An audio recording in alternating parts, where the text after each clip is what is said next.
السلام علیکم، میں ہوں بلال احمد اور آپ دیکھ رہے ہیں میڈیکل نالج کا یوٹیوب چینل۔ تو آج کی جو ہماری ویڈیو ہے وہ ہے سنیک بائٹ، سانپ کا ڈسنا۔ تو سانپ کا ڈسنا اس کے والے سے ہم کچھ ڈیٹیل دیکھیں گے کہ سانپ کی کتنی اقسام ہیں اور کیا نام ہیں ان کے۔ دنیا میں تقریباً 3500 قسم کے سانپ پائے جاتے ہیں، 3500، لیکن ان میں سے تقریباً 10% زہریلے ہوتے ہیں، جو 10% زہریلے تو اور دوسرے زہریلے نہیں ہوتے۔ تو سانپوں کی اقسام ذیل ہیں: کوبرا، مومباس، وفی، kraits, coral snakes, boomslangs, bird snake, اڑنے والا سانپ۔ اچھا جی، ایک ریسرچ کے مطابق دنیا میں سانپوں کے کاٹنے سے جو مرنے والے لوگوں ہیں ان کی سالانہ تعداد 30,000 سے 40,000 لوگ ہر سال ان سانپوں کے کاٹنے سے لقمہ اجل بن جاتے ہیں۔ سوا تھوڑے سے درد کے کچھ کی جان بچ جاتی ہے، کچھ کیا ہوتا ہے، لیکن یہ ایک بہت بڑی ریشو ہے۔ لیکن here we will discuss about in Pakistan میں عام طور پر پائے جانے والے زہریلے سانپوں میں جو ہیں ان میں سے سب سے جو زیادہ جو مشہور ہے کوبرا، وفی اور کریٹس۔ تو یہ سانپ ہیں، یہ کچھ انٹروڈکشنز ہیں۔ تو ہم دیکھیں گے ان کے زہریلے اثرات۔ سنیک وینم دیکھیں گے، ایفیکٹس آف سنیک وینم یعنی زہر کے ساتھ۔ سانپ کا زہر اس کے یعنی گلین میں تیز دانتوں یعنی فنگس کے پیچھے تھیلی ہوتا ہے۔ جو یہ سانپ جب کاٹتا ہے اس کے جو منہ کے اندر کیا ہوتا ہے، سلائیوا کے اندر اس کا زہر ہوتا ہے۔ سانپوں کی اقسام کے مطابق دو قسمیں ہیں۔ ایک جو زہر ہوتا ہے جو سانپ کا وہ اثر کرتا ہے نروز پر یعنی اعصاب پر اثر کرتا ہے، اور دوسرا زہر اثر کرتا ہے بلڈ پر، خون پر اثر کرنے والا زہر۔ اعصاب پر اثر کرنے والا زہر وہ کیا ہے؟ اس قسم کا زہر انسان کے نروس سسٹم پر اثر کرتا ہے، نروز پر اثر کرتا ہے، اور یعنی ڈسٹرب کر دیتا ہے، نروس سسٹم کو ڈسٹرب کر دیتا ہے، جس سے جلدی موت واقع ہو جاتی ہے۔ دوسری قسم کا سانپ ہے خون پر جو اثر کرنے والا سانپ ہے، یعنی جو سانپ بلڈ پر اثر کرتا ہے۔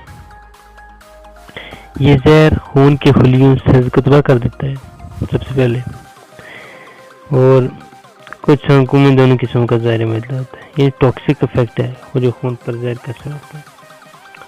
سانپ کے ڈسنے کی شدت پر اثر انداز ہونے والے عوامل۔ سانپ جب ڈستے ہیں تو کس شدت کی بنا پر کرتے ہیں؟ ان میں سے اگر کوئی مریض کی عمر اور صحت ہے، کمزور آدمی اور بچوں میں زہر زیادہ اثر کرتا ہے۔ کمزور آدمی اور بچوں کا امیونٹی سسٹم کم ہوتا ہے تو سانپ ان میں زیادہ اثر کرتا ہے، جبکہ اس کی نسبت صحت مند میں اس کا اثر کم ہوتا ہے۔ اس کے علاوہ دوسرا ہوتا ہے اعضاء پر سانپ کا ڈسنا۔ ڈیپینڈ کرتا ہے کہ سانپ نے کہاں پر آپ کو ڈسا ہے، تو یہ بھی ایک امپورٹنٹ چیز ہے۔ اعضاء پر سانپ کا ڈسنا کم خطرناک، جبکہ باقی جسم، چہرے پر ڈسنا براہ راست خون کی نالیوں میں داخل کرنا خطرناک ہوتا ہے۔ اگر سانپ اعضاء پر ڈستے تو وہ علیحدہ بات ہے، اگر براہ راست آپ کے چہرے پر خون کی نالی پر ڈستے نا تو یہ بہت بڑا خطرے کی گھنٹی ہوتی ہے۔ کپڑے زہر کے خلاف حفاظت ہیں، حتیٰ کہ دانتوں کے نشان بھی موجود ہوں۔ سانپ کی جسامت۔ تیسری چیز ڈیپینڈ کرتی ہے سائز آف سنیک۔ اچھا جی، سانپ کی جسامت کیا سے تعلق ہے؟ ایک بڑا سانپ چھوٹے سانپ کی نسبت کم زہر جسم میں داخل کرتا ہے۔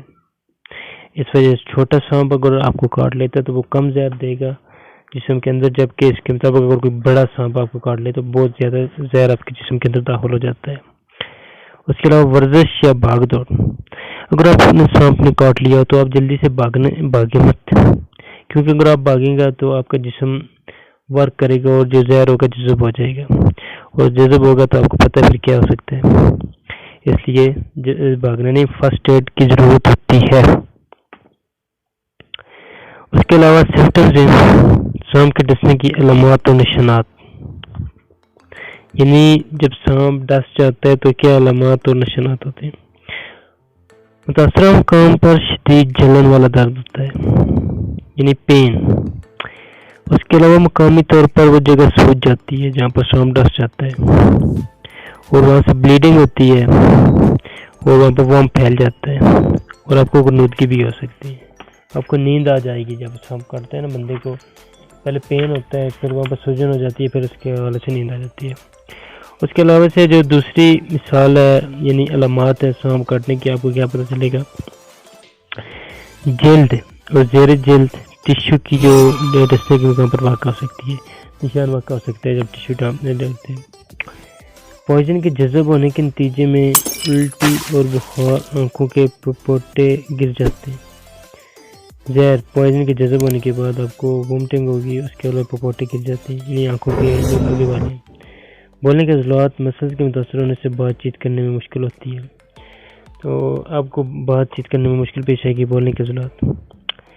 نگلنے والے عضلات، مسلز کے ملوث ہونے کی وجہ سے خوراک میں دشواری محسوس ہوتی ہے۔ اس کے علاوہ سب سے جو امپورٹنٹ ہے وہ دل کی رفتار کا کم ہونا، خون کے دباؤ کا گر جانا صدمہ کا سبب بنتے ہیں۔ خون پر زہر کے اثرات، ہیمولائسس جو ہوتا ہے خون پر زہر کے اثرات، نام تو سنا ہوگا، یعنی بلڈ کے سیلز کا تباہ ہونا۔ ہیمولائسس بلڈ کے سیلز کا تباہ ہو جانا ہیمولائسس کہلاتا ہے۔ بلڈ یعنی خون تھوک پیشاب میں آ سکتا ہے اگر آپ کو سانپ کاٹ لے، جسم کے اندرونی گہروں میں آ سکتا ہے، دوران خون کے پھیل جانے کی وجہ سے موت واقع ہو سکتی ہے۔ سانپ کے ڈسنے کی ابتدائی طبی امداد کیا ہے؟ اب اس کے حوالے سے ہم تھوڑا سا پڑھ لیتے ہیں۔ فرسٹ ایڈ کیا ہے؟ فرسٹ ایڈ میں سب سے پہلے آپ کو مریض کو تسلی دینی ہے، یعنی متاثرہ شخص کو تسلی دیتے ہوئے کہا جائے کہ سانپ زہریلا اتنا نہیں تھا، کم مقدار میں زہر داخل کیا تاکہ اس کا جو ہے اس کو حوصلہ دینا ہے۔ ٹورنیکیٹ باندھنی ہے، یعنی ایک ٹورنیکیٹ کہتے ہیں وہ کپڑے کو کہتے ہیں، خون کو بند کرنے والی پٹی باندھ دی جاتی ہے۔ یہ ایک باقاعدہ یعنی بڑا ٹورنیکیٹ، کوئی لوٹ کا تسمہ، کوئی بھی ایسی چیز ہو سکتی ہے، بوٹ کا تسمہ بھی ہو سکتا ہے، ٹورنیکیٹ کے طور پر آپ باندھ دیتے ہیں جو خون کو دل کی طرف لے جائے روک دیتا ہے، زخم والی جگہ سے اوپر چند سینٹی میٹر تک باندھ دیا جاتا ہے۔ اس کے علاوہ جہاں پر سانپ نے کاٹا ہے وہاں پر چیرا لگانا، جلد پر سانپ کے دانتوں کے نشان 1 سینٹی میٹر لمبائی کے رخ تیز دھار چاقو سے یعنی وہاں پر چیرا لگا دے تاکہ بلیڈنگ کو خون باہر نکلے، اس کے ساتھ زہر بھی باہر۔ زخم سے زہر کا چوسنا، اگر بہت ہی ایمرجنسی آپ زخم سے زہر کو چوس کر بھی نکال سکتے ہیں اپنے منہ سے، لیکن ایک بات کا خیال رکھنا ہے کہ جب اب زہر چوس رہے تو آپ کے منہ کے اندر کوئی انفلیمیشن نہ ہو، کوئی دانے نہ ہو۔ اور ٹھنڈی ٹکور کرنا، اگر برف کی طے ہو، کچھ ایسی چیز ہو جس سے آپ ٹھنڈی چیز ہو تو اس سے آپ کو اس جگہ پر یعنی اس کو ملدمنت کر سکتے ہیں، ٹکور کر سکتے ہیں، اس سے بھی کیا ہوتا ہے زہر باہر کی طرف ہوتا ہے اور اس میں جذب ہو جاتا ہے۔ اس کے علاوہ سب سے امپورٹنٹ وہ منتقل کرنا، یعنی جتنا جلدی ممکن ہو کہ مریض کو نزدیک میڈیکل آفیسر یا کسی ہاسپٹل کے اندر کیا کر دیں، ریفر کر دیں۔ پھر وہاں پر میڈیکل آفیسر کی موجودگی کے اندر وہ خود اس کا اینٹی وینم سیرم دیا جائے گا، یعنی سنیک کے خلاف جو اگر سنیپ کاٹ لیتے ہیں نا، اینٹی سنیک وینم یہ سیرم ہوتا ہے، یعنی گھوڑے سے تیار کیا جاتا ہے، اور اس کو دیا جائے گا۔ اس کے علاوہ سانپ کے ڈسنے کے خلاف جو احتیاطی تدابیر ہمیں کیا کرنی چاہیے؟ جن علاقوں میں سانپ پائے جاتے ہیں وہاں کے لوگوں کو اپنے جو ڈریسز ہیں نا ایسے ہونے چاہیے کہ آپ کو کھلے کپڑا زیادہ ہو، یعنی پاؤں میں ہو، آگے پیچھے، کیونکہ جب سانپ ڈستے تو بالکل آپ کا پیر ننگے نہ ہو۔ تو یہ تھی کچھ سانپ کے ڈسنے کے حوالے سے آج کی ویڈیو۔ امید کرتا ہوں میری ویڈیو آپ کو پسند آئی ہوگی، تو اسی طرح کی مزید ویڈیو جاننے کے لیے چینل کو سبسکرائب کیجیے گا۔ تو ایک اور نئی ویڈیو کے ساتھ اجازت دیجیے، اللہ حافظ۔